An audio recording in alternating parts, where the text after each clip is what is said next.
നമസ്കാരം, ഭാരത് ലൈവിലേക്ക് സ്വാഗതം. പോലീസ് പൂരം കലക്കിയത് ബിജെപിക്ക് വേണ്ടിയെന്ന ആരോപണവുമായി തൃശൂരിലെ UDF സ്ഥാനാർത്ഥി കെ മുരളീധരൻ. എന്നാൽ ചുമ്മാ അടുക്കള വർത്തമാനം പറയാൻ നിൽക്കരുതെന്ന് സുരേഷ് ഗോപിയും.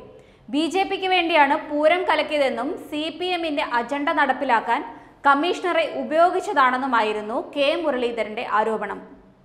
സുരേഷ് ഗോപിയാണ് പ്രശ്നം പരിഹരിച്ചതെന്ന പ്രചരണം ഇപ്പോൾ BJP സൈബർ സെൽ ചെയ്യുന്നുണ്ടെന്നും വോട്ട് കച്ചവടത്തിനുള്ള അന്തർധാര പുറത്തായിരിക്കുന്നുവെന്നും മുരളീധരൻ പറയുകയുണ്ടായി. കമ്മീഷണറെ തൽക്കാലത്തേക്ക് മാറ്റി നിർത്തിയതാണ്. തെരഞ്ഞെടുപ്പ് കഴിയുമ്പോൾ വീണ്ടും ഇവിടെ തന്നെ കൊണ്ടുവരും.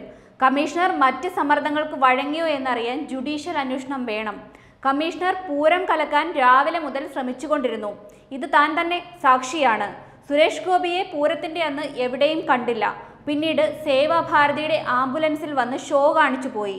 തൃശൂരിൽ UDF തന്നെ ജയിക്കുമെന്നും കെ മുരളീധരൻ പറഞ്ഞു. തൃശൂർ പൂരത്തിന്റെ കുടമാറ്റത്തിന് ശേഷമുള്ള ചടങ്ങുകളാണ് പോലീസ് നിയന്ത്രണത്തിൽ അലങ്കോലപ്പെട്ടത്.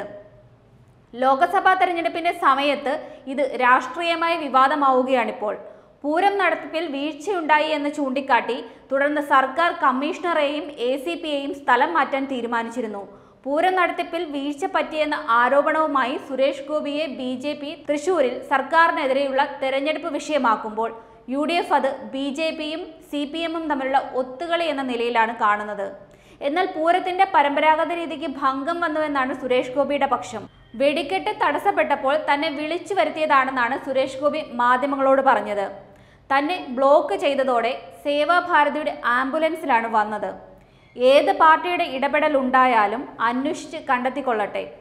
ഇതേ കമ്മീഷണറെ നിർത്തി മര്യാദയ്ക്ക് പൂരം നടത്തിക്കാട്ടണം. തിരുവമ്പാടി ദേവസ്വത്തിൽ നിന്നാണ് തന്നെ വിളിപ്പിച്ചത്. കൂടുതൽ തല്ലുകൊള്ളാതിരിക്കാൻ നിർത്തിപ്പോവുക എന്നാണ് പോലീസ് പറഞ്ഞത്. കമ്മീഷണർ തനിക്ക് ലഭിച്ച നിർദ്ദേശമാണ് പാലിച്ചതെന്നും ചുമ്മാ അടുക്കള വർത്തമാനം പറയരുതെന്നുമായിരുന്നു വിഷയത്തിൽ സുരേഷ് ഗോപിയുടെ വിശദീകരണം. ലോക്സഭാ തെരഞ്ഞെടുപ്പ് അടുത്തിരിക്കെ തൃശൂർ പൂരം ഒരു ചർച്ചാ വിഷയമായി മാറിക്കൊണ്ടിരിക്കുകയാണ് ഇപ്പോൾ.